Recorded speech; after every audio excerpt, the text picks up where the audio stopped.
So this project, as you have been informed, is supported by the Asia Pacific Network on Global Change Research, implemented by MS Online Research Foundation. So this project essentially we are looking into the capacity development of the stakeholders who can monitor the river flow and then help the system to manage in a sustainable manner. So I would like to ask you two or three questions. Considering your expertise in this sector as a scientist, what do you think the gaps in the science of the river ecosystem monitoring, health monitoring, and management in India? Yeah.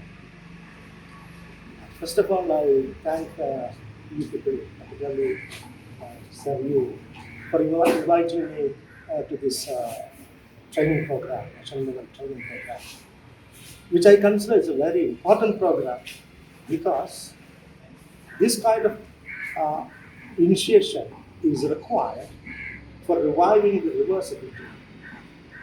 Anyway, it should start from the small catchment areas, small rivers, like the rivers in the Western Ghats or the rivers in Kerala. Here the rivers are very small, so all these human interventions will be first reflected in the small rivers. If you can capture the or if you can address all the issues and come with a model for tackling this issue, I think it is well and good, and based on which we need policies uh, uh, to contain the adversities of human interventions and also to rescue the river systems, which is the cradle of life uh, in the country. So anyway, this work has to be started from the western part of the Western Ghats, particularly in Kerala, because Kerala has a big share of the western part of Western Ghats, because it's southern western side, southwest coast of India. And I appreciate this seminar because only a national level organization can invite vibrant youngsters from different parts of the country and educate them in this very crucial area.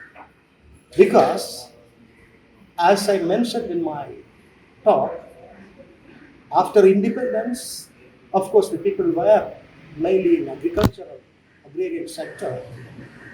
But after liberalization, we are now facing the economic developments and economic growth. When the economic growth is there, these aquatic systems or these fragile systems will be first hit.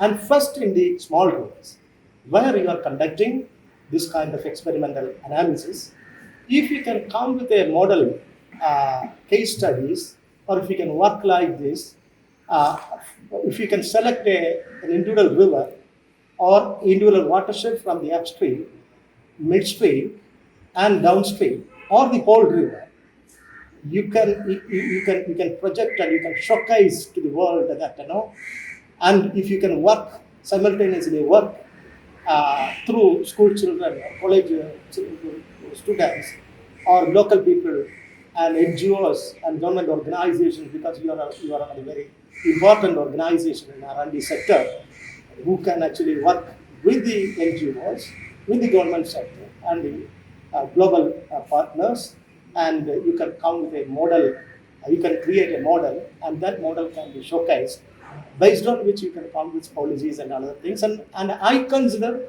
this is a very important initiative. This training program is a very important initiative.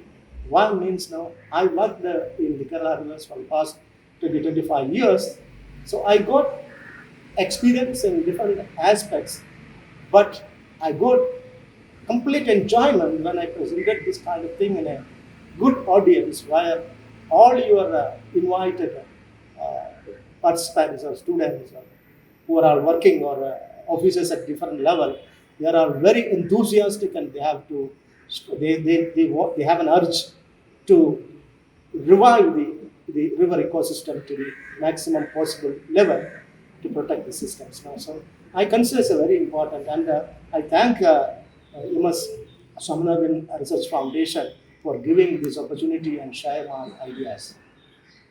We have now the trainees are from different parts of India.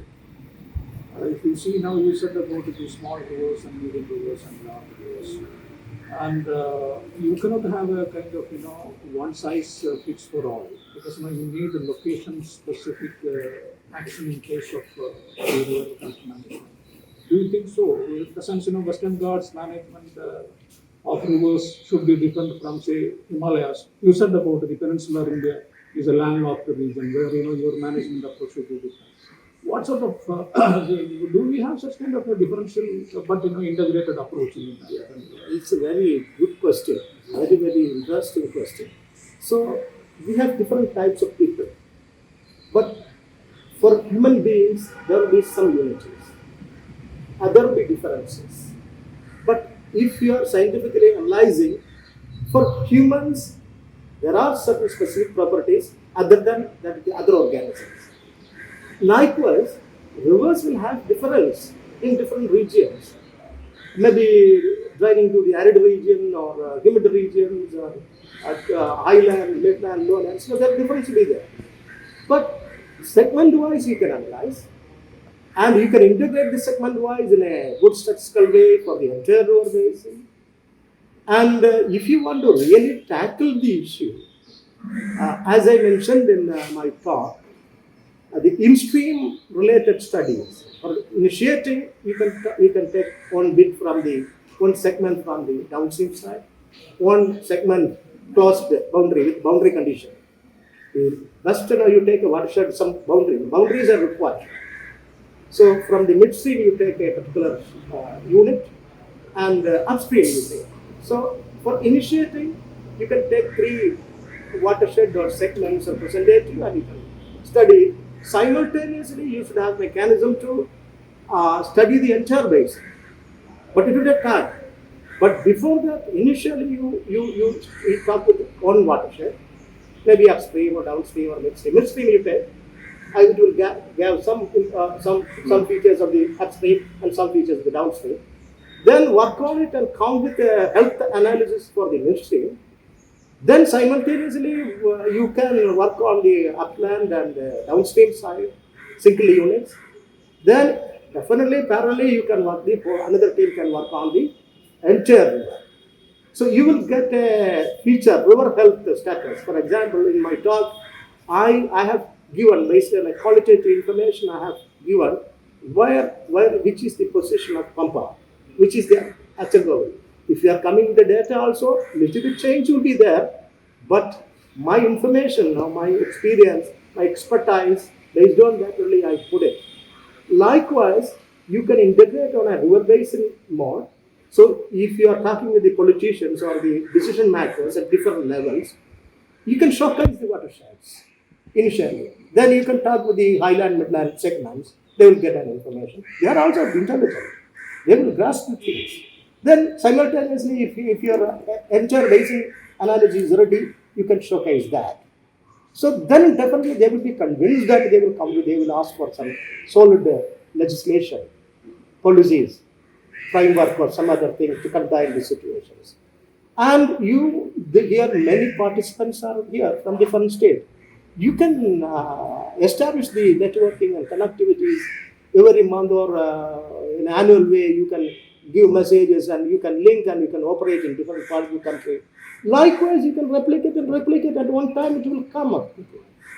If there's a will, there's a way. Is that?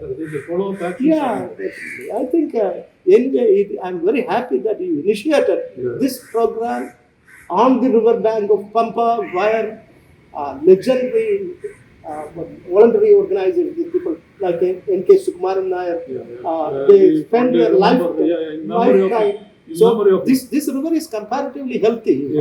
As far as I am concerned, this river is comparatively healthy because of thanks to N.K. Sukumaran Nair. He devoted his life, his salary, pension, everything to this river. So I think at one stage I think You have to- you at have the to end of dedicate this this, dedicate this seminar, seminar to him. this It's a training wonderful program suggestion. to N.K. Subramanian. Yeah, yeah, yeah, it's a fantastic suggestion. So Thank you so I'm much. lucky that I could work with him. Yeah, yeah, yeah. So thank you very much. Thank you, and sir. once Thank you again, so much. thank you. Yeah.